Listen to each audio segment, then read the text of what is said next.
আজি জুবিনক সেইকাৰণে মাৰি ল'লে জুবিন থাকিলে এইবিলাক কথা ক'ব নোৱাৰে তেওঁ ধৰ্ম নাই জাতি নাই ক'লেহেঁতেন জুবিনক মৰাৰ অন্য এটা কাৰণ আমি সদায় জানো যে এখন শংকৰ আজানৰ দেশ আজানকে নাইকিয়া কৰি দিব বিচাৰিছে আজান পীৰক কোনে সুধিছে আপোনাৰ মনতো যিজন সিজনো আমাৰ মনত সেইজনেই প্ৰশ্নৰ উত্তৰটো এইটো কৈছোঁ এইটো হিমন্ত বিশ্ব শৰ্মা মুখ্যমন্ত্ৰী থকালৈকে নাপায় আমাৰ চৰকাৰ লগাৰ লগে লগে আপোনালোকৰ মনৰ ভাৱটো ৰাইজে দেখিব দে এইটো প্ৰশ্নটো অহাই নাই আপুনিও জোৰে কওক মই জোৰে ক'লে হ'ব প্ৰশ্নটো জোৰে কৰক প্ৰশ্নটো জোৰে কৰিলে উত্তৰটো জোৰে ক'ম মই ক'ত বিচাৰিলোঁ আপুনিয়ে কৈ আছে আপুনি কোৱাটো আপুনি যিটো কৈছে আপোনাৰ মুখত ফুল চন্দন পৰক ৰাইজৰ কথাখিনি আপুনি কৈছে ন্যায় নাপায় আমি অহাৰ লগে লগে ন্যায় পাব সকলোৱে জানে ৰাইজ ৰখি আছে কথা ক'বলৈ এই যে বাকচটো আমি লৈছোঁ সেই বাকচটো খুলিলে গম পাব ভোট নোহোৱাকৈ ৰাইজে কৈ আছে কোন জড়িত ইয়াৰ লগত বিজেপিয়ে কৈ আছে এতিয়া কংগ্ৰেছে সংখ্যালঘু যিসমূহ অধ্যুষিত সমষ্টি আছে তাতহে বেছি গুৰুত্ব দি আছে এই ধৰণৰ কথাও কৈছে বিজেপিয়ে কি কৈ আছে যে কংগ্ৰেছৰ এতিয়া ফ'কাছটো আপোনাৰ সংখ্যালঘু অধ্যুষিত যিকেইটা সমষ্টি আছে একমাত্ৰ জুবিনক হত্যা কৰাৰ কাৰণটোৱে হ'ল সেইটো জুবিনৰ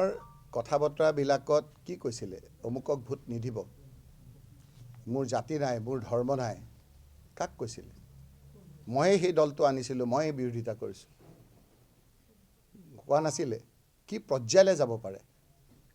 সেইকাৰণে ৰাইজে মনে মনে আছে কিন্তু বাকচটোত খোল খালে সকলো কথা বুজিব আপোনালোকে যিটো ক'ব বিচাৰিছে সেইটোৱে কথা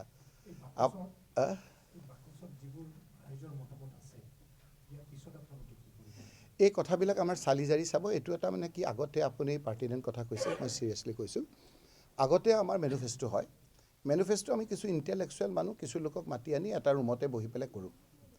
কিন্তু মাল্লিকাৰ্জুন খাৰ্গে আৰু আমাৰ ৰাহুল গান্ধী ডাঙৰীয়াই ক'লে যে এইটো ঠিক নহয়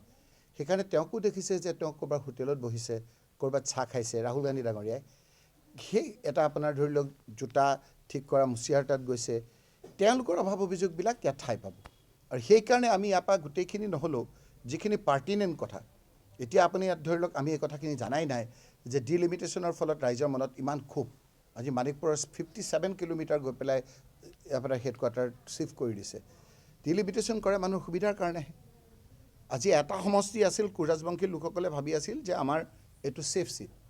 সেই চিফটো নোহোৱা হৈ গ'ল এইটো মনত ক্ষোভ কিন্তু প্ৰকাশ কৰিব পৰা নাই বিজেপিৰ লোকসকলৰে ক্ষোভ অৰিজিনেল বিজেপিখিনি আৰু এই ডুপ্লিকেটখিনিৰ কথা মই কোৱা নাই বিজেপিৰো দুটা নহয় অৰিজিনেল বিজেপিখিনিৰো ক্ষোভ